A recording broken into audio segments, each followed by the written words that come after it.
Milena Lopes, muito bom dia. Bom dia, Bruno. Bom dia, Carol. Bom dia, ouvinte.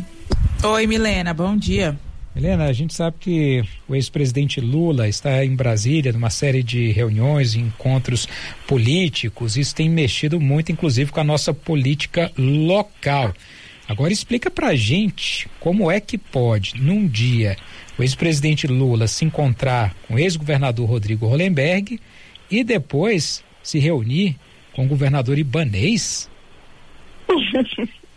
Então, como a política, né, Bruno, é incerta, imprevisível em alguns aspectos, né?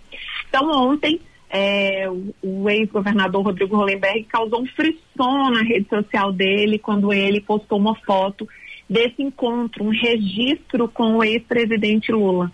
E aí os seguidores ali de Hollenberg se dividiram entre apoiá-lo por estar ao lado do ex-presidente petista e provavelmente candidato à presidência da República no ano que vem, e os que detestaram essa união, disseram que ia deixar de seguir, que não apoiavam, que não concordavam com essa união do Hollenberg ali com o ex-presidente Lula. Ocorre que hoje deve se produzir outra foto que deve causar polêmicas amanhã. Então hoje é a vez do MDB se reunir com o ex-presidente Lula. Então está sendo preparado um jantar na casa do ex-senador Eunício Oliveira, e deve se servir ali no menu, vai ter carneiro. Ainda não sei se essa iguaria vai ser cozida ou assada, mas é uma iguaria que agrada muito ao ex-presidente petista. E o governador Ibanez Rocha vai participar desse encontro. Não vai ser um encontro individual de Ibanez com Lula, nada disso. É um encontro de um grupo e ele vai participar, né? Assim como todo o partido.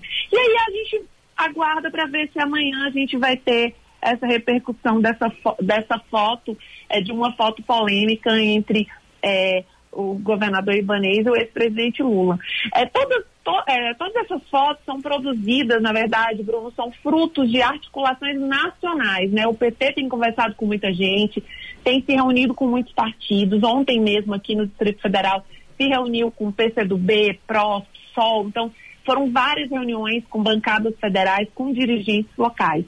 E é uma costura para viabilizar a candidatura de Lula à presidência da República. E é claro que essas costuras e essas alianças, prováveis alianças, elas se refletem na política local. Eu, antes de falar aqui, eu estava falando com o ex-governador Rodrigo Hollenberg aqui no telefone, e aí eu perguntei como é que fica, né, na cabeça do eleitor essas reuniões, essas fotografias, e o que isso vai se refletir adiante. Então, Hollenberg me disse há pouco que o PSB está focado muito mais em salvar a democracia, muito mais em acabar com a fome, né, com a miséria que tem crescido muito no Brasil, derrotando o atual presidente Jair Bolsonaro, do que qualquer outra coisa. Nesse momento, a preocupação do PSB é em derrotar Bolsonaro. Então, o plano nacional vem primeiro e depois o regional. Então, o PSB deve sim apoiar Lula nessa candidatura. E o MDB, conforme a gente já sabe, e até assinalou o ex-governador Rodrigo Hollenberg, não é um partido que deve fechar uma posição nacionalmente, até porque tem muitas diferenças, né, locais, depende da região. Então tem muito MDBista que tem verdadeira aversão ao ex-presidente Lula, então não deve ser um apoio nacional e que vai se refletir nas alianças regionais. Agora a gente lembra, né, Milena, que PT e PMDB já estiveram juntos aqui no Distrito Federal, inclusive na chapa Agnello Queiroz e Filipelli, que repetiu a composição nacional, né? No contexto atual, acho muito difícil que isso ocorra novamente, mas tem ali uma interlocução. Exatamente. E você sabe que nos bastidores há conversas até de que pode haver um arranjo para o Ibanez, por exemplo, ser vice do ex-presidente Lula. Então são conversas de bastidores. Então a gente sabe que é muito complicado que essas alianças se repitam, né?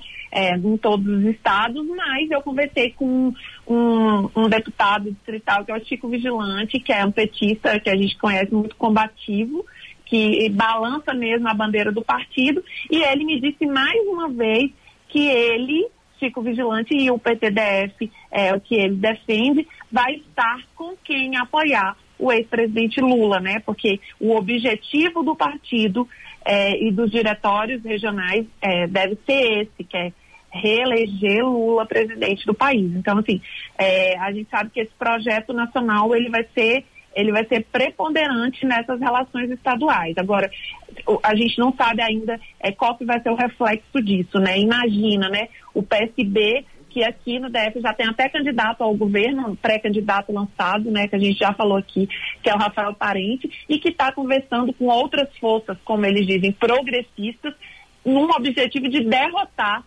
o atual governador Ibanez Rocha. Então, há uma confusão aí, isso se repete em alguns estados, então a gente tem que acompanhar muito de perto para saber como que essas posturas vão se refletir aqui no Distrito Federal, né? Milena, porque aqui está tudo misturado.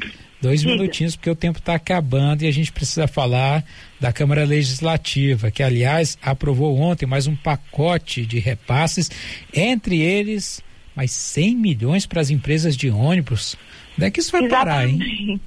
Exatamente. Bruno, primeiro a gente tem que falar que o governo fez uma promessa, já enviou um texto à Câmara de prorrogar o mandato dos atuais gestores das escolas públicas. A gente já tinha falado aqui que alguns deputados, principalmente os deputados da oposição, estavam obstruindo a pauta de votações na Câmara, porque eles defendiam que não houvesse uma eleição agora ou que os atuais diretores pudessem, né, concorrer à reeleição na gestão dessas escolas. Então, o que o governador fez, mandou um texto que vai prorrogar os atuais mandatos de diretores escolares até o fim do ano que vem. Então, aquela convocação para a eleição no mês que vem, ela cai, e aí os deputados devem votar esse texto ainda hoje na Câmara. Então, com essa promessa, que ontem era só uma promessa, o governador mandou uma série de projetos para casa.